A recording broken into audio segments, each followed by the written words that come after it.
विधि विधान में आपका स्वागत है। आज एक पौराणिक कथा आपको सुनाने जा रहे हैं जिसमें कुबेर का अहंकार कैसे टूटा ये उसी पर आधारित है। एक पौराणिक कथा है, कुबेर तीनों लोकों में सबसे ज्यादा धनी थे।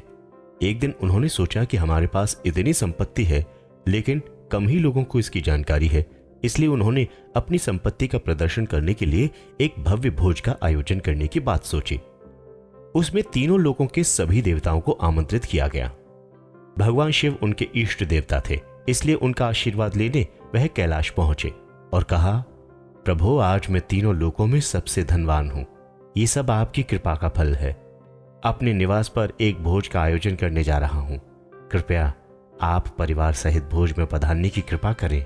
भगवान शिव कुबेर के मन का अहंकार ताड़ गए। बोले, वत्स मैं बूढ़ा हो चला हूं, कहीं बाहर नहीं जाता। कुबेर गिड़गिड़ाने लगे, बगैर आपके तो पूरा आयोजन बेकार चला जाएगा। तब शिवजी ने कहा, एक उपाय है, मैं अपने छोटे बेटे गणपति को तुम्हारे भोज में जाने के लिए कह दूंगा। कुबेर संतुष्ट होकर लौट गए। नियत समय पर कुबेर ने भव्य भोज का आयोजन किया। तीनों लोकों के देवता पहुंच चुके थे। अंत में गणपति आए और आते ही कहा, मुझको बहुत तेज भूख लगी है, भोजन कहाँ है? कुबेर उन्हें ले गए भोजन से सजे कमरे में। सोने की थाली में भोजन परोसा गया। क्षण भर में ही परोसा गया सारा भोजन खत्म हो गया।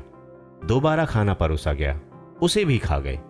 बार बार परोसा जाता और क्षण भर में गणेश जी उसे चट कर जाते। थोड़ी ही देर में हजारों लोगों के लिए बना भोजन खत्म हो गया, लेकिन गणपति का पेट नहीं भरा।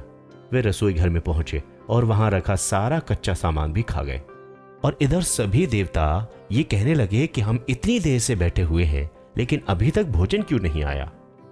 कुबेर बहुत ही गिलानी महसूस करने लगा। गणेश जी ने कुबेर से कहा, जब आपके पास खिलाने के लिए भोजन ही नहीं था तो आपने हमें न्योता क्यों दिया?